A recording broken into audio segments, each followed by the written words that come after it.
Pues, ¿qué es la familia? Es lo que nos estábamos preguntando antes, ¿no?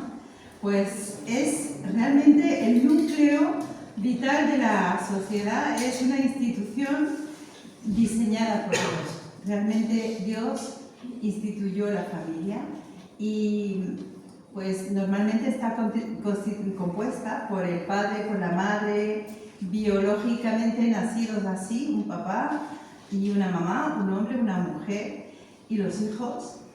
Y las recomendaciones a la familia cristiana las encontramos en Colosenses 3, del 18 al 21. Seguro que lo hemos leído muchas veces, lo hemos discutido muchas veces, lo hemos aclarado muchas veces. Dice así: vosotras, las esposas, debéis respetar a vuestros maridos, pues es lo que se espera de vosotras como cristianas. Y vosotros, los maridos, debéis amar a vuestras esposas y no maltratarlas. Los hijos debéis obedecer a vuestros padres en todo, pues esto agrada al Señor. Y los padres, no debéis tratar con dureza a vuestros hijos para que no se desanimen. Y como podemos ver aquí,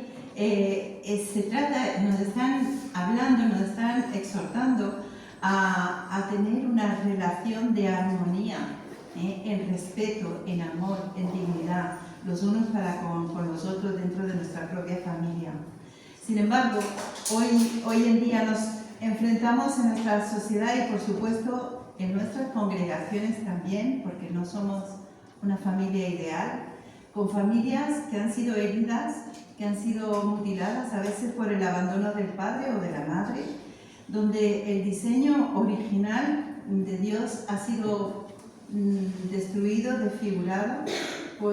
¿Y por qué? Pues por las consecuencias del pecado. El pecado entró en el mundo y empezó a dañar y a destrozar todo lo que Dios había creado. Y la familia pues también ha sufrido ese destrozo, ¿no? La familia es quizá el factor más importante en la formación del carácter de una persona. Cuando tenemos un bebé en brazos, como ahora nuestra hermana tiene a su niña allí, no llegamos a entender hasta qué punto es importante nuestro ambiente familiar para formar el carácter de este bebé. Porque esta familia va a preparar a ese pequeño ser para poder alcanzar su autorrealización, o también puede hacer eso, puede bendecirlo, puede construirlo, puede edificarlo, o también lo puede destrozar, lo puede mutilar, lo puede dañar o inhibirle todos sus sueños, ¿no? Qué triste cuando se llega a esa situación. Y de verdad que no nos gustaría trabajar con familias que han sido tan heridas, o donde ves que los hijos no son capaces de creer en sí mismos o de soñar en algo mejor. El factor que más afecta al desarrollo integral de una persona es su propio hogar. Es el ámbito de mayor influencia. Por eso es tan importante la familia. Dios estableció la familia como institución para fundamentar una sociedad que fuera también sana y ordenada. Así que a la medida que nuestras familias sean sanas y ordenadas, arregladas, restauradas, pues entonces nuestra sociedad también lo será, lo irá siendo. Ya en Génesis, en el principio de la Biblia, encontramos ese texto del capítulo 2, versículo 18, que dice que por eso el hombre deja a su padre y a su madre, se une a su mujer y los dos se hacen uno solo. Y esto implica unidad, y que la familia tiene que ser como un refugio para esa unidad, ¿no? Así, cada miembro de esta familia se van a preparar para entrar en la sociedad y poder servir pues, a Dios y a sus prójimos. Al tener claro que la familia es súper importante en la formación de cada persona, entonces podremos entender el deseo que Dios tiene para salvar no solo a personas individuales, sino a todo su sistema familiar. También nos lo confirma, ese versículo que nos gusta tanto en Hechos 16, versículo 31, que dice: cree en el Señor Jesucristo y seréis, ¿qué? Tú y tu casa. Tú y tu casa, tú y tu familia. Pues sí, no lo sabemos de memoria, nos lo repetimos muchas veces, pero tenemos que trabajar nosotros también para que eso se pueda dar, ¿no? ¿Por qué? Porque la familia pertenece a Dios. Dios ha creado la familia, como hemos dicho, y ha determinado su estructura interna, ¿no? Y Él le ha dado un propósito a cada familia y una meta. Por eso dice el Salmo 127, versículo 1, dice que si el Señor no edifica la casa, en vano trabajan los que la edifican. Y esto no solo se refiere a una construcción de piedras, a un hábitat, significa lo que es la familia, lo que es el hogar, ¿no?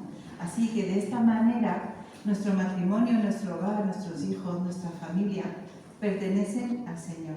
¿Estáis de acuerdo? Amén. ¿Sí? ¿Amén? Amén. Pues quisiera repasar un poquito las bases que nosotros podemos usar para edificar la familia conforme al propósito de Dios. Porque sí que hay una diferencia entre una familia no normal, como diría Juanma, no cristiana, o una familia cristiana, ¿no? Yo creo que deberíamos apuntar a que nosotros fuéramos la normalidad, hermanos, las cosas nos irían mejor, ¿no? Toda casa necesita una buena base, ¿no? Para formar, para que la construcción sea firme. Y la familia debe estar construida conforme al modelo que Dios ha dejado en su palabra. Y yo sé que, como hemos dicho antes, aquí tenemos una representación de todos los tipos de familia, ¿no? No todos somos familias nucleares, algunas somos reconstruidas, otras somos monoparentales, otras somos como queráis que seamos, ¿vale? Y cada uno de nosotros tiene una historia que podríamos contar, ¿no? Pero estas bases son útiles para cada una y cada tipo de familia. En Primera de Pedro, Pedro dice, también vosotros sois como piedras vivas que Dios está usando para construir un templo espiritual, ¿no? Entonces, si nos consideramos a nosotros mismos como bloques, como bloques que vamos a servir para esa edificación de esa familia, pues nos ayuda a entender mejor, ¿no? Así que, la primera base que nosotros tenemos que poner en nuestro hogar, en nuestra familia, es que Cristo sea la base y su palabra, la Biblia, sea la base de nuestra familia. Dice Mateo que por sus frutos los conoceréis, ¿no? Entonces, si nosotros creemos en la palabra de Dios, si nosotros creemos en Jesucristo, Él tiene que ser la base de todas las cosas que hagamos y por lo tanto también de nuestra familia. Y la otra base que podemos poner es el Espíritu Santo, porque el Señor Jesucristo, Dios, nos ha traído su palabra, nos ha traído el Evangelio, pero nos ha dejado el Espíritu Santo como guía. Es Dios mismo guiándonos a cada uno de nosotros. Y dice que los hijos de Dios son los que se dejan conducir por el Espíritu Santo, por el Espíritu de Dios, dice Romanos. Así que si nosotros ya tenemos la base del Evangelio y tenemos también esa guía que nos va a ayudar en momentos difíciles, en momentos de conflicto, en momentos donde no sepamos qué decisión tomar, pues ya tenemos dos bases buenas. Pero la tercera base que no podemos olvidar y que es vital y que es como el ligamento que va a unir cada piedra es el amor. Porque sin amor los matrimonios pueden ser de conveniencia, pero sin amor qué triste, ¿no? Y una familia sin amor qué triste, ¿no?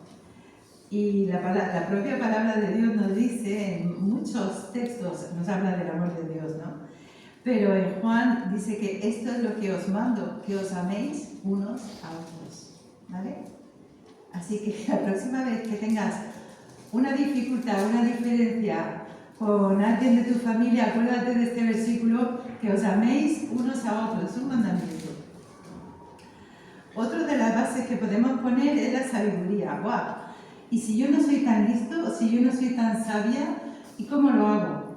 Bueno, hay un versículo que a mí me encanta, que siempre lo he tenido ahí como un lema, está en Proverbios 14:1, que dice que la mujer sabia construye su casa y la necia que la destruye con sus propias manos, ¿no? Pero no creáis que solo va para las mujeres, porque, vale, aunque no seamos rubias, tenemos sabiduría porque se la pedimos al Señor y el Señor nos la da. Pero también hay una palabra para los hombres de la casa que dice: en cuanto a vosotros, esposos, sed comprensivos con vuestras esposas, trate cada uno a su esposa con respeto, ya que como mujer es más delicada y comparte junto con vosotros la herencia de la vida eterna. Al hacer esto, nada estorbará vuestras oraciones. Y me llama mucho la atención, ¿no? La sabiduría está presidiendo, dándonos sentido común, dándonos salidas para nuestras situaciones en las familias, y el respeto nos ayudará a poder llevar nuestros temas, nuestras dificultades, nuestras controversias delante de Dios sin estorbos. Así que es una cuestión de ser prácticos también. La responsabilidad o la corresponsabilidad, diría yo, es también una de las bases, ¿no? No puedo decir yo, voy a hacer una familia y luego no quiero saber nada, no quiero tener nada que ver. Pues todos en la familia tenemos que ser corresponsables, tanto en el trato de los unos con los otros como en la obediencia. Es que yo he sido hija antes de ser abuela, ¿sabéis? Entonces eso de la obediencia me ha costado muchas batallas. Porque yo me he criado en una familia donde el padre mandaba y los hijos obedecían y no rechistaban. Yo, con mi adolescencia, los pobres lo pasaron mal, pero yo lo pasé peor. Porque sabía la palabra de Dios y me costaba mucho ponerla en práctica, ¿no? Pero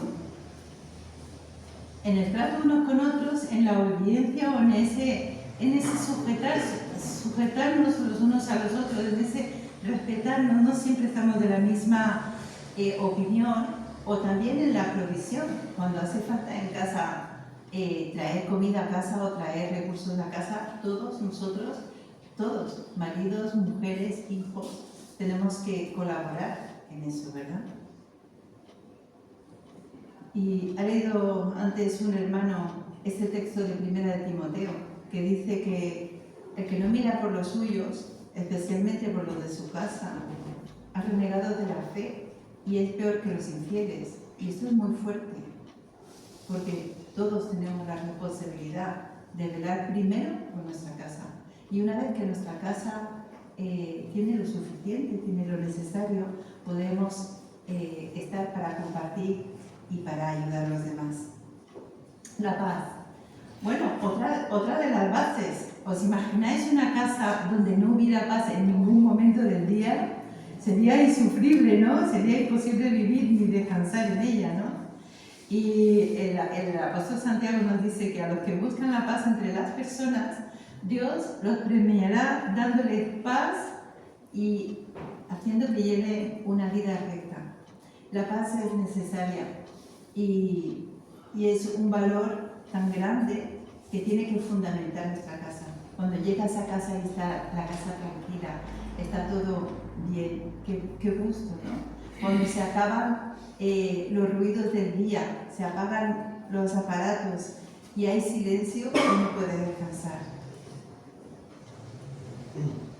Otra base es el diálogo y la unidad, y esa es súper importante. Uno de los mayores conflictos que tenemos en la familia, lo sabéis muy bien, es la falta de comunicación.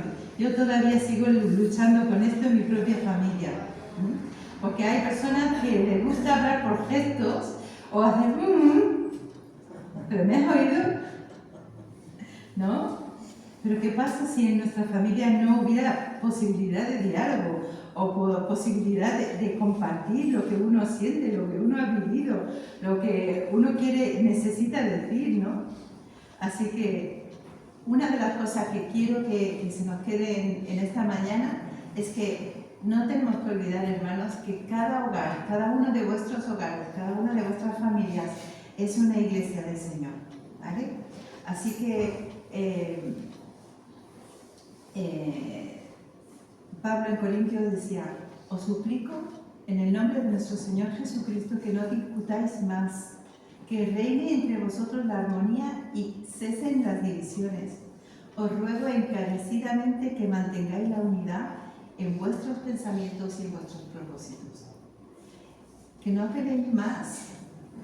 O sea, podemos hablar y podemos respetarnos, podemos llegar a esto. Yo he llegado a la conclusión que querer tenerle razón es una pérdida de tiempo y de energía, porque al fin el otro va a seguir pensando como piense, y no siempre vamos a pensar igual, no siempre los hijos piensan como los padres, o los maridos como con sus mujeres. Yo recuerdo una conversación que tuvimos mi esposo y yo con nuestra hija Cristina cuando tenía 17 años, y después de una hora de charla, vale, Cristina, ¿estás de acuerdo?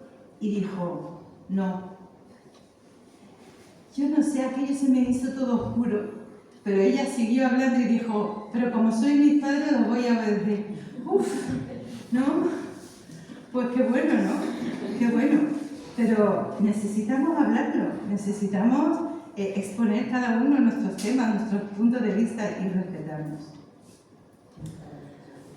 Porque esto nos lleva a ser una unidad, a tener unidad en nuestras familias. No siempre la misma opinión, pero sí unidad. Y la última base que os quiero mostrar es tener un mismo sentir. Dice Pedro, en fin, vivid en armonía unos con otros, compartid vuestras penas y vuestras alegrías, amaos como hermanos y tened compasión y sed humildes. Pues sí, en nuestra casa, en vuestra casa, hay momentos tristes, pero hay momentos muy alegres, hay momentos que os partís de risa, y hay momentos que son entrañables, que son tan tiernos, ¿no? Y esos son los momentos que os vais a recordar toda la vida, ¿no? Y el primer lugar donde uno tiene que tener compasión es en tu propia casa. Compasión, misericordia, mirar con amor a la otra persona.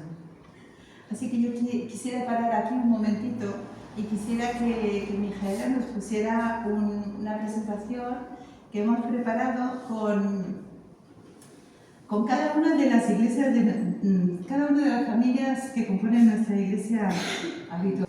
Como casi siempre estáis juntos por familias, vamos a ladearnos con alguien que tengas delante o detrás y que no sea tu propia familia.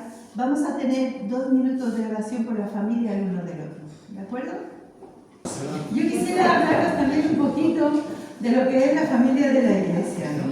Así que, hermanos, permitidme releer Efesios 2, del 19 al 22. Y es un texto muy hermoso que dice, sobre todo para nosotros, que muchos de nuestra iglesia somos extranjeros, ¿no? Dice, por eso ya no sois extranjeros ni forasteros, sino conciudadanos de los santos y miembros de la familia de Dios, edificados sobre el fundamento de los apóstoles y profetas, cuyo principal piedra angular es Jesucristo mismo. En él todo el edificio bien ensamblado va creciendo para ser un templo santo en el Señor. En Cristo vosotros también sois edificados en unión con Él para ser la morada de Dios por medio del Espíritu Santo. Así que, ¿qué tiene que ver la iglesia con el tema familia? Bueno, aquí ya se ha dicho mucho, que después de las palabras de nuestros hermanos casi no hacía falta ya ni predicar, ¿no? Pero es verdad que nosotros como iglesia somos una familia compuesta por familias. Y es obvio que desde nuestro encuentro personal con Jesús formamos parte de la familia de Dios, ¿no? Y también de la Iglesia Universal del Señor Jesucristo. La iglesia local, pues somos un núcleo familiar dentro de la identidad de nuestro apellido. Por eso en la relación entre nosotros se basa en el amor, el respeto, la unidad y la resolución de las dificultades o problemas que podamos atravesar, ¿sí?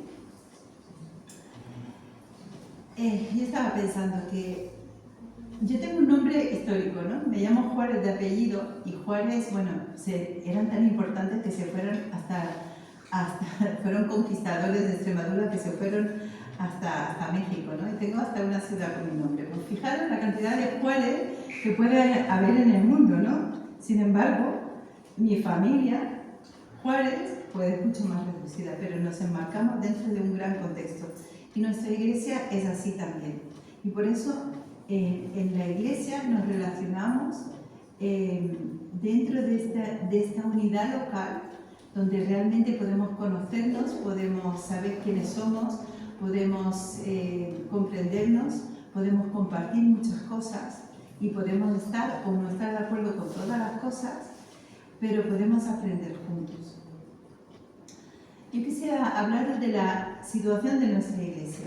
Mirad, de los 45 asistentes que podemos contar en nuestros cultos, contamos con 11 padres, 18 madres, 12 hijos, 9 mujeres solteras, de las cuales pues también hay de esos 45, ¿no? Asistentes, hay 6 abuelos y 6 abuelas, como entre 6 abuelos y abuelas como dato curioso, ¿no? Yo lo digo porque yo creo que soy la abuela más grande de esta iglesia. No sé si alguien me supera, pero yo ya voy por los 10 nietos. Así que, si alguna abuela quiere algún consejo, pues bueno, que no soy un buen ejemplo porque soy una abuela exiliada y mis nietos están todos muy lejos, ¿no? Pero otro dato digno de reseñarse de nuestra iglesia de aquí, de Almería, es que de los 45 asistentes, 35 se declaran creyentes o nos declaramos creyentes, ¿no? Así que esto me llevaba a reflexionar, ¿no? En este año nos inspira un lema que lo hemos tenido en pantalla antes, es comprometidos con Jesús, ¿sí? Y aunque la asistencia ha ido aumentando sensiblemente, rondamos los 30 asistentes en los cultos dominicales y de 5 a 7 asistentes a los cultos de oración. Por lo tanto, hermanos, nos queda todavía mucho por lograr y para lograr ese compromiso completo y real. Y aquí yo os quiero invitar a autoexaminaros cada uno a sí mismo. Yo la primera. Yo tengo que revisar mi compromiso personal. ¿Cuánto estoy de comprometida? ¿Es lo que el Señor me pide? ¿Es lo que el Señor espera de mí? ¿Es lo que la iglesia del Señor necesita? ¿Es lo que mi familia necesita? Y quisiera que cada uno os hicierais esas preguntas. ¿Vale? Porque si nuestro lema es comprometidos con Jesús, tendremos que ser consecuentes. Y entre tú y Dios queda esa respuesta. Como conclusión a este mensaje, a este Día de la Familia, si me permitís, quiero daros alguna recomendación a modo de conclusión, ¿no? Y la recomendación que quiero daros es que cuidéis el altar familiar. ¿Qué es eso? ¿Qué es el altar familiar? ¿Es un lugar? ¿Es un tiempo? ¿Es una conversación? ¿Es una oración? Como queráis, hermanos. El altar familiar está dedicado solo a elevar el nivel espiritual de nuestra familia. ¿Cómo? ¿Cómo lo vamos a conseguir? Hay varias formas. Por ejemplo, está el culto familiar, ¿no? Cuando se reúne el núcleo familiar, el padre, la madre, los hijos, o la madre y el hijo, o el padre y los hijos, o el esposo y la esposa. En el caso de las familias nucleares, pues yo puedo decir que como ejemplo, Julio y yo empezamos orando juntos sobre la cuna de nuestros hijos cuando eran bebés. Cada noche nos poníamos allí y orábamos por ellos. Y después seguimos la costumbre. Cada noche íbamos a darle un beso a nuestros hijos y hacíamos una oración con cada uno de ellos. Entonces a uno le tocaba una y al otro le tocaban dos, ¿no? Pero era un tiempo muy especial. Hasta que un día mi hija mayor me dijo, mamá, yo ya puedo orar sola. Y me asomaba, le daba un beso y me decía, ¿has orado? Sí, mamá. Bueno, ¿el culto familiar qué es? Pues el culto familiar no tiene que ser un rollazo, perdóname. Puede ser algo muy simple, un versículo, una oración juntos, una bendición a la familia. No hace falta aburrir a los chavales. Pero es el momento en que se pueden plantear preguntas o responderlas. Es un momento de calidad, es un tiempo que es un paréntesis de nuestro día. Nuestros hijos siempre conservarán su independencia en la elección de lo que quieran ser y hacer. Y nosotros la tendremos que respetar, porque ninguno de nosotros, ninguno de nuestras familias, vamos a obligar a nuestros hijos a ser creyentes o a bautizarse. No. Ellos harán lo que sientan que deben de hacer, responsablemente, ellos con Dios. Pero nosotros siempre estaremos ahí para bendecirlos. Así es. ¿Cómo? Pues testimonio a nuestra propia familia. Sí, yo ya sé que las familias mixtas o divorciadas no siempre pueden tener ese tiempo o esa conexión del culto familiar. Pero yo te insto, hermano y hermana, a que tu vida, tus gestos, tus palabras, tu influencia impregne tu familia. Pues porque tienes que tener en cuenta que por ti, hermano y hermana, tu familia es santificada. En ti, que eres hijo o hija de Dios, es bendita tu familia. Así que empeñate en ello, empeñate en dar ese testimonio a tu propia familia. Y la tercera cosa, ¿cómo? Pues reclamar la promesa del Señor. Es el recurso que tenemos siempre a mano, que es tan fácil. En primera, en segunda, y en tercera y en última instancia, recurre a la oración, hermano. La promesa del Señor es salvación para toda tu familia. Lo que más deseamos es que nuestros hijos estén bien, ¿no? ¿Sí? ¿Porque sois padres? Claro. Saber que están bien. Y salen vuestros hijos y salen de fiesta o salen de paseo o salen de viaje y estáis esperando que suene ese teléfono. Ya he llegado, estoy bien. Cualquier riesgo que ellos puedan correr, por encima de las carreras, por encima de los títulos, por encima de las propiedades que ellos puedan conseguir, saber que su futuro está asegurado en Cristo es lo que nos llena de confianza. Lo mismo que para cada ser querido de nuestra familia, la esperanza de encontrarnos, como decía Juan antes, algún día y siempre en el reino de los cielos. Así que solo quiero acabar con esto. Tu decisión es tu compromiso. Lo que tú decidas es tu compromiso. Habéis recibido unas chapas, ¿verdad? ¿Qué pone en las chapas? El versículo que pone aquí. Yo y mi casa serviremos al Señor. Vamos a repetirlo y solo repítelo, por favor, si de verdad crees que puedes comprometerte con esto. ¿Vamos a repetirlo? Yo y mi casa serviremos al Señor. Que el Señor os bendiga en esa tarea y bendiga a vuestras familias.